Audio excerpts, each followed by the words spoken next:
Hi again, students. Dr. Roz here. Just want to say a few things. Here we are, week 4 already, so we're almost halfway through the course.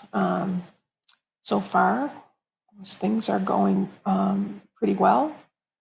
Most of you are getting your assignments in, and if you've missed something, please make sure to get that to me as soon as possible. You will get reduced points, but some points or most of the points are better than no points. So please make sure you get that to me. I'll also have to put in your midterm grade at the end of this week. So if you can get your work into me, that would be beneficial. I'm also going to, we'll stay with this week. This seems to work pretty well, having a week to get the assignments in. So I think we'll stick with that. So this week 4 here, I want to talk a little bit about eating fruits and vegetables, and then, talk a little bit about vitamins and minerals, and a few tips at the end here. So it's relatively short, and then you'll have your assignment this week is 3 more chapters, 6 questions total out of the Omnivore's Dilemma book.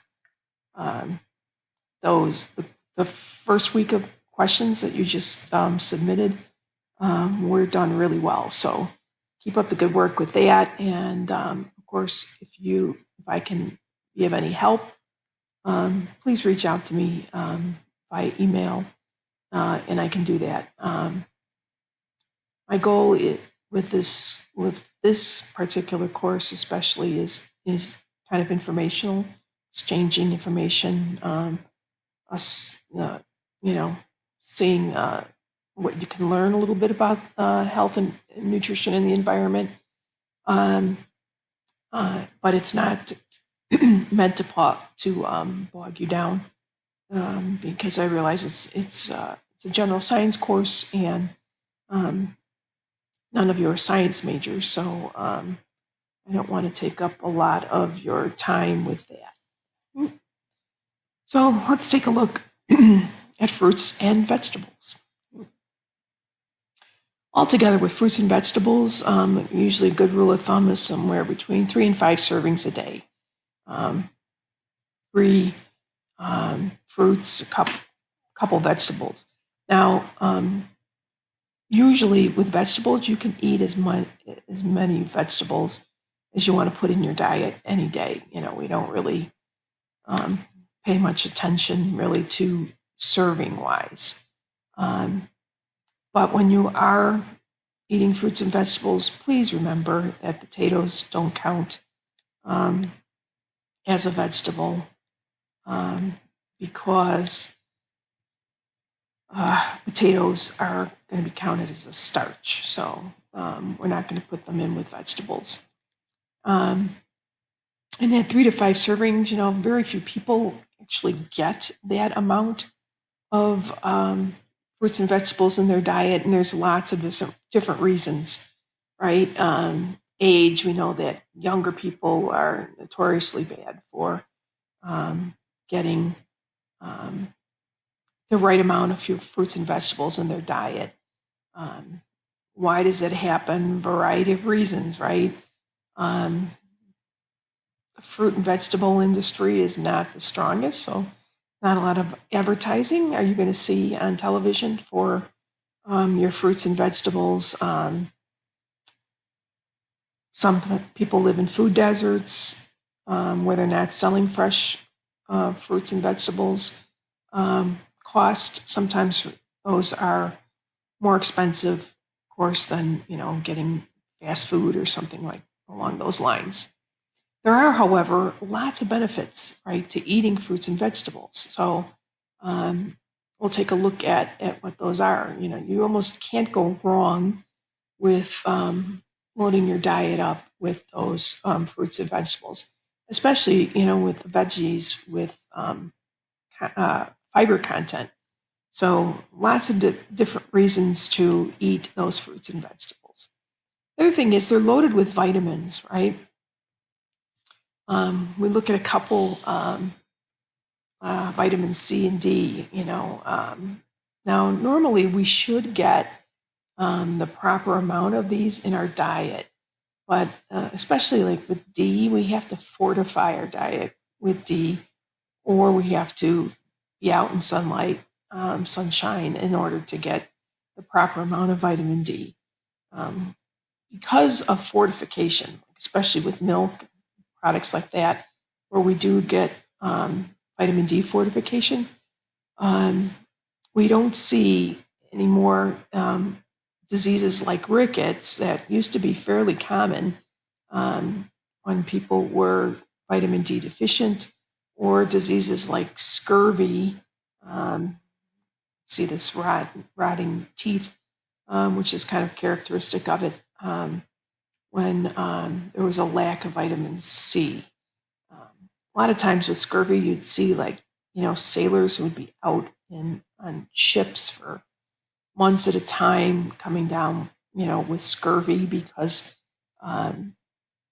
they weren't putting citrus fruits and things like that onto the ships because they take up a lot of space, right? And so they weren't doing that. But these are things that nowadays we should get in our diet, D and C. Vitamin deficiencies are also going to cause, some of our chronic diseases, different cancers. Now we know that cancer is predominantly begins with DNA, going out of control, mitosis, right? So we see limited pieces with that, although the vitamins and minerals can keep your immune system up and running and in a much better shape. Folic acid is another mineral with vitamin B that a lot of people are sometimes deficient in. So especially with iron and folic acid, those usually go together.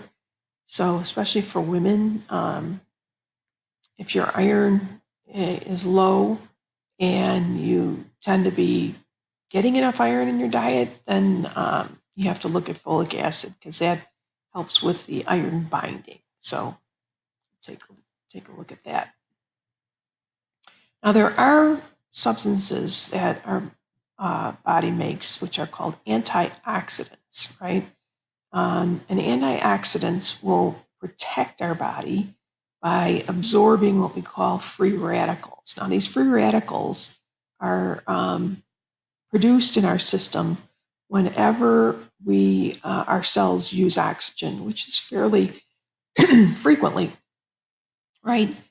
And it's those free radicals that tend to attract electrons from the adenine, guanine, cytosine, and thymine, which are in our DNA, and help us not have damage done to those particular DNA strands, right? Which reduces our susceptibility to different cancers. So antioxidants are a very good thing, but we do need a bit more studies that have to go into kind of figuring this whole thing out. Right? Just some other pieces that go along with the whole antioxidant thing. So, you can read a little bit more about that if you'd like. Vitamin D, you say it's a hot hot vitamin because you need it and you get it from sunlight. So, if you can't be outside and getting, strong sunlight for at least 15 minutes a day, you're probably going to be vitamin D deficient. Pretty much everybody here in the Midwest is going to be D deficient because of our climate, right? We're inside a lot during the winter time and so on. You can get D in things like milk that are vitamin D fortified, or you can, take vitamin D tablets. Sometimes people will do that, especially during the winter time. Not a bad thing to do. It's not common in food. That's one of the problems, right? We can't get it in our diet. How many people eat, sardines and I'm missing an M here. This should be salmon and mackerel. Salmon is fairly expensive, so a lot of people don't end up eating that. Right? Most of us will get our vitamin D from milk, and that's usually very clearly labeled, right? Vitamin D fortified milk. Calcium, another mineral, helps with building strong bones. And a lot of times we weren't really sure with people who fell and broke hips, right? Did the hip crack first because of calcium and vitamin D deficiency, and then the person fell, or did the person fall, which then caused the hip to crack? So, we're still sometimes unsure about that.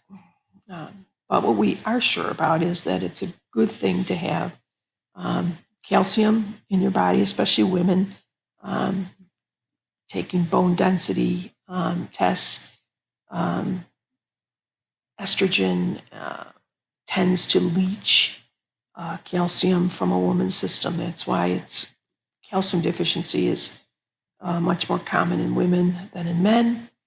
Like I said, what we do know is having vitamin D, and calcium in our system will help make our bones be stronger. And they look at multiple sclerosis. It's much more of a common disorder in places where there isn't always a lot of sunlight. Not California, not Florida, places like that, but in cold weather states and states in the Midwest. All right, one more thing about fiber here. Remember, fiber helps keep our whole system moving and helps with a lot of absorption, right? It helps us to absorb the sugars that are in our system and our starches, which of course make up our carbohydrates. So while we need fiber that we can get from lettuce and green leafy vegetables and some of our fruits, remember there are other places also where we can get those peas, for example, but peas are also kind of high in starch, so you want to not have those in your diet too much. Apples and your citrus fruits, oranges, grapefruits, and so on. And then, a tip is, first try and get as much color on your plate as possible. If you look at your dinner plate and it's all green or it's all brown or it's all white, whatever it happens to be, that's not necessarily a good thing, right? You want a lot of different colors on your plate. Dark leafy green vegetables are some of your best vegetables to get into your um, diet. Yellows and oranges, right? Carrots, sweet potatoes, things like that are going to help with those antioxidants. So those are things you want to have. Red, your tomatoes and um, things like that help with uh, prostate if you're a man, stomach cancer, things like that. Um, Make sure you have your legumes. Those are always a good source of vitamins and minerals. And legumes, of course, are beans. Um, and then our citrus fruits. Fruits are going to, keep us high in vitamin C and as well as help us with that folic acid. So a nice, colorful plate is always going to be a good thing. One last thing about vegetables, do they have to be fresh? Not necessarily, right? Fresh is better, but you get something fresh and then it sits around for a few days, that's not good either. The other thing is if something was picked while it was still green, was picked from the vine while it was green, that's not necessarily a good thing, even though it's fresh. Um, Sometimes frozen, fresh frozen, you'll see, so that it's harvested and frozen right away. That's good. And of course, we know that the least healthy of all, and what we should avoid for a variety of reasons, are canned fruits and vegetables, because when you can something, you have to heat it, and that heating destroys a lot of the vitamins. So canned should be avoided as well as possible. Plus, in cans, we put a lot of sodium in those, and we Americans have no problem getting the sodium that we need. Every day, we should get less than a half a teaspoon of salt, and we get way more than that usually with salt. So. And we know that leads to hypertension, right? Our blood pressure goes up, our heart rate increases. So, that's not something we want either. So, combine your fresh fruits and vegetables with exercise and low salt diet, and you got a good thing going on there. And then if you don't think you're getting all of your vitamins and minerals, you can always take, one multivitamin a day. You can't take too much of a vitamin, but as long as if you're just taking one multivitamin a day, along with diet, you're not going to have a vitamin overdose. So you don't have to worry about that. And multivitamins are very inexpensive, so they should fit in uh, anyone's diet. One other thing, women, it's always good, especially if you're over the age of 35 to 40. If you're going to take a multivitamin, take one that has iron in it, right? Always a good thing for women to have iron in their diet. And then lastly, putting all together our tips here, get rid of those saturated fats, right? Remember, saturated fats are fats that are solid at room temperature. Those are the ones that we don't want. Replace them with unsaturated fats. Those that are liquid at room temperature are oils, so on. Eat our whole grain carbs, which we looked at last week. Get your proteins instead of getting in with red meat. We're going to look at proteins next week.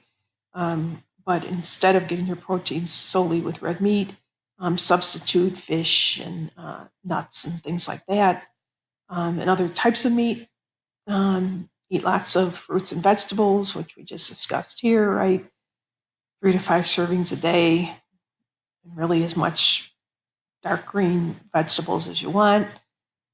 Alcohol in moderation, and one multivitamin a day isn't going to kill you, probably be helpful. Looking at the Harvard Food Pyramid, here we have, almost in the bottom third here, our fruits and vegetables, right? And they're telling us with fruits, 2 to 3 servings a day. So that's going to leave at least 2 to 3 servings here of vegetables also. And remember, always supplement what you're eating with some exercise. Say, if you can get 30 minutes a day of brisk exercise, you're on your way. And it could be something as simple, excuse me, as walking, at a pace that gets your heart rate up. So those are kind of where we're at this week. If you have any questions relative to fruits and vegetables, let me know. Happy to get back to you. Hope you all have a good week. If you need me, please email me. Otherwise, we'll just keep right on rolling here. So week 4 in the bag. Thank you.